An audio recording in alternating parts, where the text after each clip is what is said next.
Hello everyone, स्वागत है आपका हमारे यूट्यूब चैनल में। चलिए स्टूडेंट, आज हम लोग बीपीएससी टीआरई सेकेंड फेज में हम लोग आज जो डिस्कस करने वाले हैं वो है फिजिक्स का इम्पॉर्टेंट क्वेश्चन।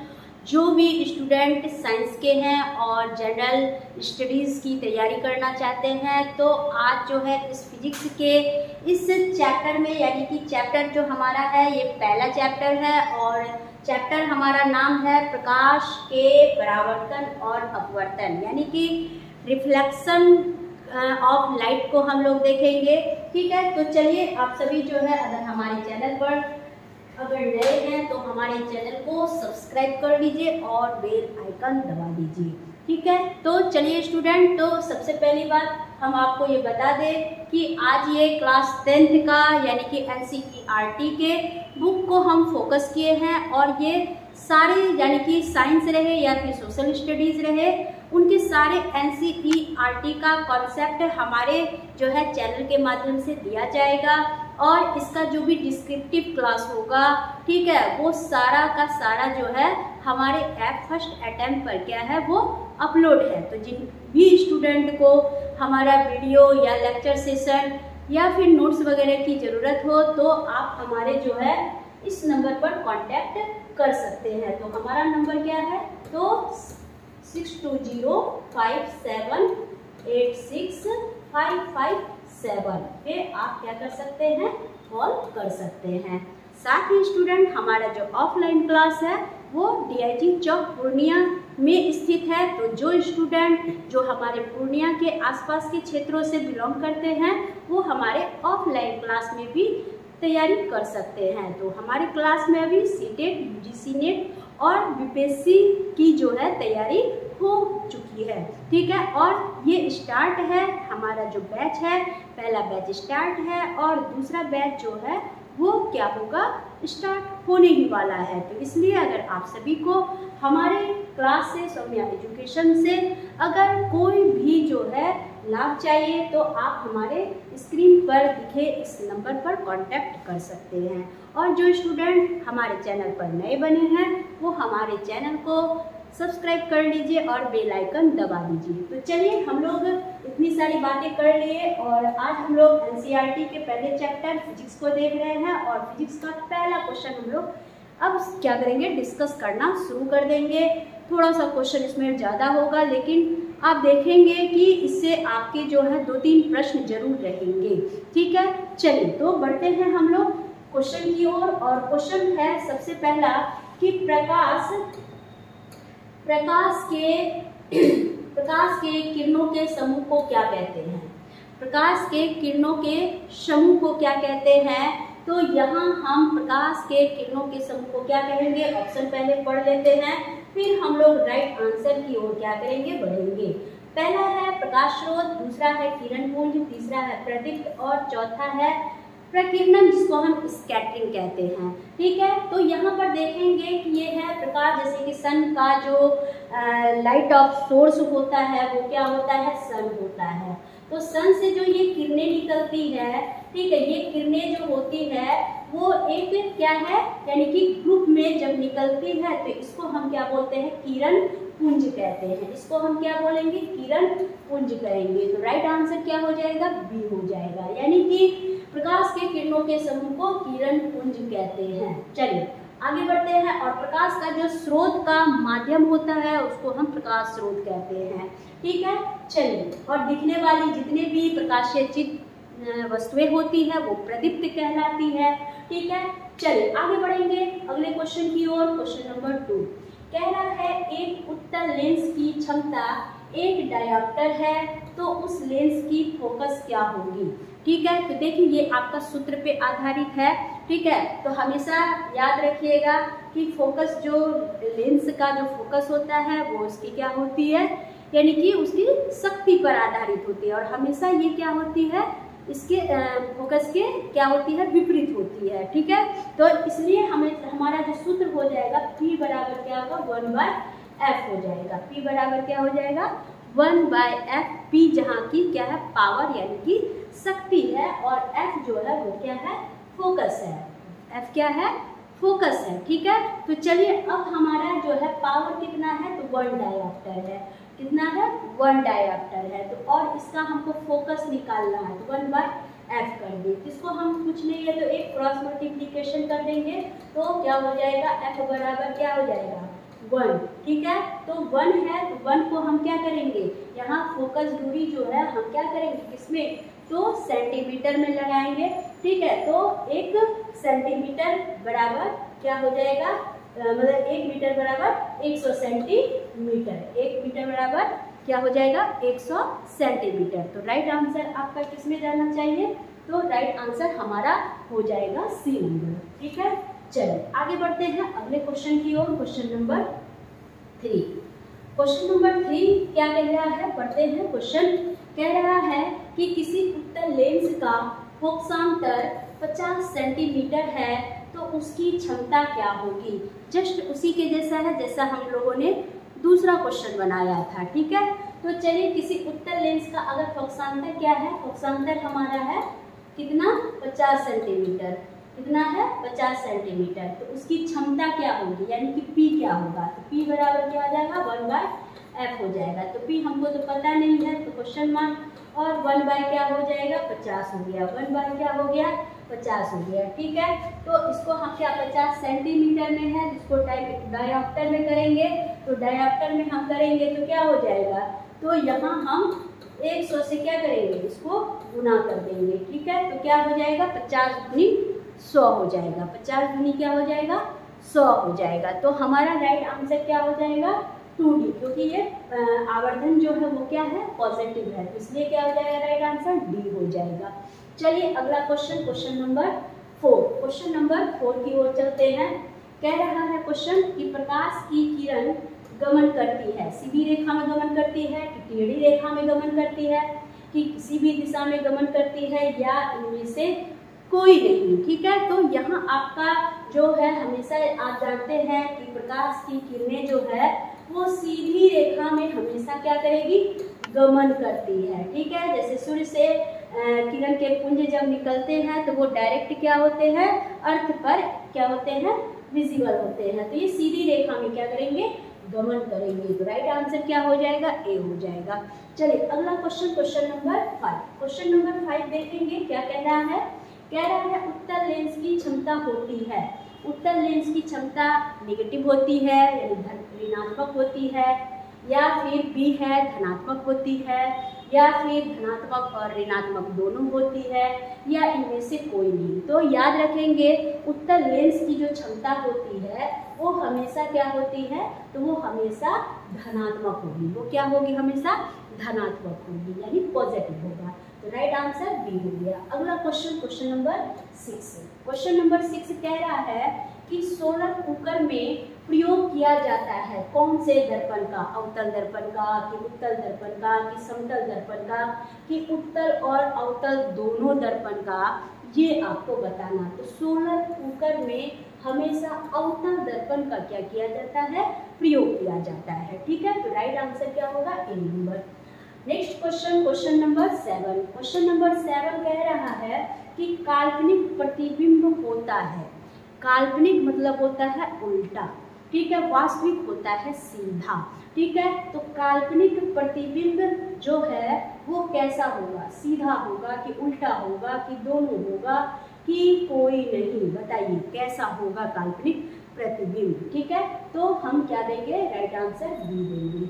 चलिए आगे बढ़ते हैं। अगला question, question number 8। Question number 8 कह रहा है कि अवतल लेंस की क्षमता होती है, अवतल लेंस की क्षमता क्या होती है ये बताना। तो अवतल, उत्तल में हम देखे थे कि उत्तल क्या होता था, धनात्मक होता था, और अवतल क्या हो जाएगा, ऋणात्मक होगा, यानी निगेटिव होगा, ठीक है। उसका पावर क्या होगा, निगेटिव होगा। तो राइट आंसर ए हो गया। अगला क्वेश्चन, क्वेश्चन नंबर 9। किस दर्पण से हमेशा वस्तु से छोटा प्रतिबिंब प्राप्त होता है, वस्तु से छोटा प्रतिबिंब किस दर्पण में बनेगा ये बताना है, ठीक है। तो वस्तु से छोटा प्रतिबिंब उत्तल दर्पण में बनेगा, किस दर्पण में बनेगा, उत्तल दर्पण में बनेगा, ठीक है। तो राइट आंसर बी हो गया। चलिए अगला question, question number 10। Question number 10 में हम लोग चलेंगे कह रहा है कि प्रकाश का वेग न्यूनतम होता है। ठीक है, प्रकाश का वेग न्यूनतम होता है। किस में न्यूनतम होता है? निर्वात में न्यूनतम होता है कि जल में न्यूनतम होता है कि वायु में न्यूनतम होता है कि कांच में न्यूनतम होता है, ये आपको बताना है। तो देखिए प्रकाश का चार्ज जो है निर्वात में क्या होगा? सबसे अधिक होगा और कांच में क्या होगा? सबसे कम होगा। तो राइट आंसर क्या हो जाएगा? डी हो जाएगा। चलिए अगला क्वेश्चन नंबर 11।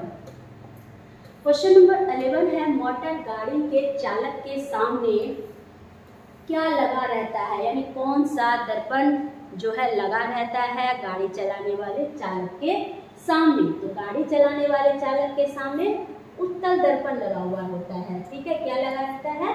उत्तल दर्पण लगा हुआ रहता है। तो राइट आंसर बी हो जाएगा। अगला क्वेश्चन नंबर 12 कह रहा है प्रकाश के परावर्तन के कितने नियम हैं? प्रकाश के परावर्तन के कितने नियम हैं? तो प्रकाश के परावर्तन के 2 नियम हैं। ठीक है, कितने नियम हैं? 2 नियम है। ठीक है, इसमें कि आपतन का कोण और परावर्तन का कोण। ठीक है, चलिए आगे बढ़ेंगे। अगला क्वेश्चन नंबर 13 कह रहा है फोटोग्राफी कैमरा का अभिदृश्यक होता है। फोटोग्राफी कैमरा जो होता है वो क्या होता है? अभिदृश्यक होता है। ठीक है, तो ये फोटोग्राफिक जो कैमरा अभिदृश्यक होता है उत्तल लेंस में, अवतल लेंस में, उत्तल दर्पण में या फिर अवतल दर्पण में, ये आपको बताना है। ठीक है, तो यहाँ हम ये देखेंगे कि ये जो फोटोग्राफिक कैमरा है वो उत्तल दर्पण में क्या होता है? अभिदृश्यक होता है। ठीक है, तो हमारा राइट आंसर क्या हो जाएगा? तो राइट आंसर हमारा उत्तल दर्पण बोले यानी ए आपका राइट आंसर हो जाएगा। फोटोग्राफिक कैमरा में क्या होते हैं? उत्तल लेंस लगे हुए होते हैं। चलिए अगला क्वेश्चन नंबर 14। क्वेश्चन नंबर 14 कह रहा है कि निम्न में से कौन सा पदार्थ लेंस बनाने के लिए प्रयुक्त नहीं किया जाता है? नेगेटिव है, ये आपको थोड़ा सा अच्छे से जवाब देना है। ठीक है, तो देखिए पदार्थ, कौन सा पदार्थ जो है लेंस बनाने के लिए प्रयुक्त नहीं किया जाता है? जल का प्रयुक्त हम करते हैं, कांच का करते हैं, प्लास्टिक का भी यूज करते हैं। तो मिट्टी को हम प्रयुक्त नहीं करते हैं लेंस बनाने के लिए। तो राइट आंसर डी हो जाएगा। चलिए अगला क्वेश्चन नंबर 15। उत्तल लेंस को क्या कहते हैं? अभिसारी लेंस कहते हैं कि द्वि उत्तल लेंस कहते हैं कि अपसारी लेंस कहते हैं कि इनमें से कोई नहीं? कौन सा लेंस कहते हैं ये आपको बताना। तो उत्तल लेंस को हम अभिसारी लेंस भी कहते हैं। तो राइट आंसर क्या हो जाएगा? ए हो जाएगा।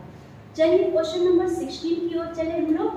क्वेश्चन नंबर 16 है अवतल लेंस को कहते हैं। अवतल लेंस को हम क्या कहते हैं? तो देखिए अवतल लेंस की जब बात आती है तो उसको हम अपसारी लेंस कहेंगे। अवतल लेंस को हम अपसारी लेंस कहेंगे। ठीक, चलिए राइट आंसर सी हो गया। अगला क्वेश्चन नंबर 17। क्वेश्चन नंबर 17 की ओर हम लोग चल रहे हैं। कह रहा है कि समतल दर्पण द्वारा बना प्रतिबिंब कैसा होगा? तो समतल दर्पण के द्वारा जो भी प्रतिबिंब होगा वो कैसा बना होगा? तो काल्पनिक बना होगा। कैसा बना होगा? काल्पनिक बना होगा। तो राइट आंसर बी हो जाएगा। चलिए नेक्स्ट क्वेश्चन नंबर 18 कह रहा है निर्गत किरण एवं अभिलंब के बीच के कोण को क्या कहते हैं? निर्गत किरण और अभिलंब, निर्गत किरण और अभिलंब के बीच के कोण को क्या कहते हैं? बीच के कोण को हम क्या कहेंगे ये जवाब देना है। तो उसको हम निर्गत कोण कहेंगे। क्या कहेंगे? निर्गत कोण कहेंगे। ठीक है, निर्गत कोण कहेंगे। राइट आंसर क्या हो जाएगा? सी हो जाएगा। चलिए अगला क्वेश्चन नंबर 19। क्वेश्चन नंबर 19 है कि किस दर्पण से वस्तु का बड़ा प्रतिबिंब बनता है? किस दर्पण से हम वस्तु का बड़ा प्रतिबिंब बना सकते हैं? तो वस्तु का बड़ा प्रतिबिंब अवतल दर्पण से होगा। ठीक है, अवतल दर्पण से। तो राइट आंसर बी हो गया। चलिए नेक्स्ट क्वेश्चन नंबर 20 कह रहा है कि जब प्रकाश की किरण हवा से कांच में प्रवेश करती है तो मुड़ जाती है। जब प्रकाश की किरण हवा से कांच में जैसे ही प्रवेश करेगा तो वो मुड़ जाएगा। तो किधर मुड़ जाएगा? तो देखिए, जब भी प्रकाश की किरण क्या है, हवा से कांच की ओर मुड़ेगा तो उसमें क्या होगा? तो वो अभिलंब के निकट क्या हो जाएगा?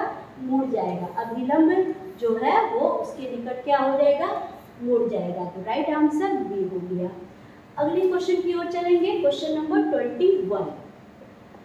क्वेश्चन नंबर 21 कह रहा है साइड मिरर के रूप में प्रयुक्त होता है। जैसे कि गाड़ी में साइड मिरर लगे होते हैं, तो साइड मिरर में कौन से मिरर प्रयुक्त होते हैं? तो बोलेंगे उत्तल लेंस प्रयुक्त होते हैं। क्या है? उत्तल लेंस प्रयुक्त होंगे। चलिए आगे बढ़ेंगे अगले क्वेश्चन की ओर। क्वेश्चन नंबर 22 कह रहा एक अवतल दर्पण की फोकस दूरी 10 सेंटीमीटर है तो उसकी वक्रता त्रिज्या क्या होगी? ठीक है, तो बस उसी तरह P बराबर 1/f, P बराबर 1/f। फोकस दूरी कितना है तो हमारा क्या है, नहीं पता है। ठीक है, तो यहाँ पर क्या करेंगे, तो अवतल दर्पण की फोकस दूरी क्या होगा? जब भी फोकस दूरी होगी तो वो वक्रता त्रिज्या का क्या होगा? ठीक है, वक्रता त्रिज्या का क्या होगा? तो वक्रता त्रिज्या का दुगुना होगा। क्या होगा? वक्रता त्रिज्या का दुगुना होगा। यानी कि फोकस दूरी d बराबर क्या हो जाएगा? 2r। तो 2 और r कितना है? 10 है। तो 10 दूनी 20 सेंटीमीटर हो जाएगा। ठीक है, तो राइट आंसर क्या हो जाएगा? बी हो जाएगा। चलिए अगला question, question number 23। Question number 23 कह रहा है मोटर कार के हेडलाइट में किसका प्रयोग होता है? ठीक है, मोटर कार के हेडलाइट में किसका प्रयोग होगा? तो हम इससे पहले बता चुके हैं अवतल दर्पण का प्रयोग होगा। चलिए अगला क्वेश्चन, क्वेश्चन नंबर 24 कह रहा है लेंस की क्षमता का SI मात्रक होता है। डायऑप्टर होता है, ल्यूमेन होता है, लक्स होता है या एंगस्ट्रॉम होता है, ये बताना है। ठीक है, तो लेंस की क्षमता का SI मात्रक जो होता है वो डायऑप्टर होता है। क्या होता है? डायऑप्टर होता है। चलिए राइट आंसर ए। चलिए आगे बढ़ेंगे हम लोग। नेक्स्ट क्वेश्चन, क्वेश्चन नंबर 25 कह रहा है लेंस में मुख्य फोकस की संख्या कितनी होती है? 2 होती है कि 1 होती है कि 3 होती है कि 1 भी नहीं होती है, ये बताना है। तो लेंस में मुख्य फोकस की संख्या कितनी होती है? तो 2 फोकस होते हैं। कितने फोकस होते हैं?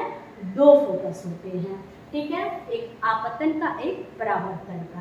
ठीक है, चलिए आगे बढ़ते हैं। अगला क्वेश्चन, क्वेश्चन नंबर 26 कह रहा सरल सूक्ष्मदर्शी में किसका उपयोग होता है? यानी सिंपल माइक्रोस्कोप में किसका प्रयोग होगा ये बताना। तो सिंपल माइक्रोस्कोप में हम उत्तल लेंस को क्या करते हैं? प्रयुक्त करते हैं। ठीक है, तो राइट आंसर बी हो जाएगा। अगला question, question number 27 search light का परावर्तक सतह होता है। सर्च लाइट का परावर्तक सतह किसका बना होगा? तो अवतल दर्पण का बना होगा। ठीक है, चलिए राइट आंसर क्या हो जाएगा? बी बना होगा। चलिए नेक्स्ट क्वेश्चन, क्वेश्चन नंबर 28 दाढ़ी बनाने में कौन सा दर्पण प्रयुक्त किया जाता है? ठीक है, जैसे नाई वगैरह के सैलून में जो दाढ़ी बनाते हैं वहाँ कौन से दर्पण का प्रयोग किया जाता है? तो वहाँ अवतल दर्पण का प्रयुक्त किया जाता है। ठीक है, अगले क्वेश्चन की ओर चलेंगे। Question number 29। क्वेश्चन नंबर 29 है प्रकाश की किरणों का पथ दर्शाने वाले चित्रों को क्या कहा जाता है? यानी प्रकाश के किरण के पथ को जो दर्शाता है उसको क्या कहते हैं? उसको किरण आरेख कहते हैं। क्या कहते हैं? किरण आरेख कहते हैं। चलिए अगले क्वेश्चन की ओर चलते हैं। Question number 30। क्वेश्चन नंबर 30 कह रहा है अवतल लेंस का आवर्धन यानी m बराबर होता है। ठीक है,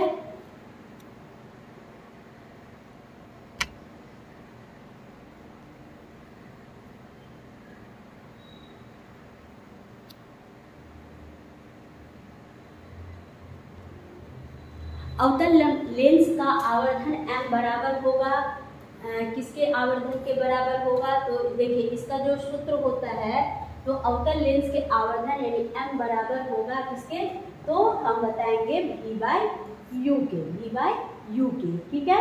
चलिए अगले क्वेश्चन की ओर चलते हैं। क्वेश्चन नंबर 31 कह रहा है किसी गोलीय दर्पण तथा किसी पतले गोलीय लेंस दोनों की फोकस दूरियां अगर -15 सेंटीमीटर है तो दर्पण तथा लेंस संभवतः क्या होंगे।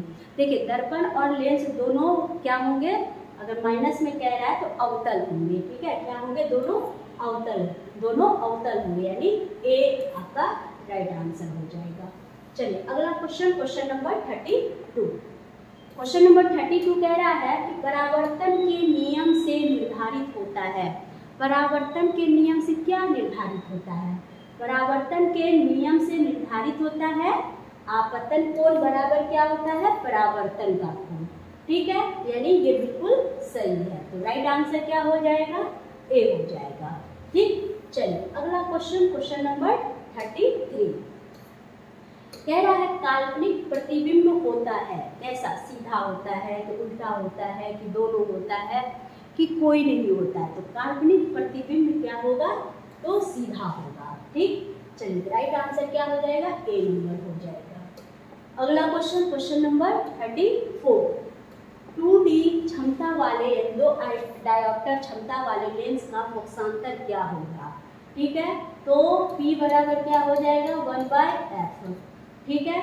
और क्षमता जो है, पावर जो है वो कितना है, 2 है, और इसका फोकसांतर निकाल लेना। तो 2f बराबर क्या हो जाएगा, 1, ठीक है। इसको हम आप क्या है सेंटीमीटर में कर लीजिए, ठीक है। तो क्या हो जाएगा, तो इसको हम क्या करेंगे, f बराबर क्या हो गया 1/2 और गुना क्या हो जाएगा, तो गुना 100 हो जाएगा। तो कट गया 50 सेंटीमीटर, इसका क्या हो जाएगा, आंसर हो जाएगा। तो राइट आंसर क्या हो जाएगा, डी नंबर हो जाएगा।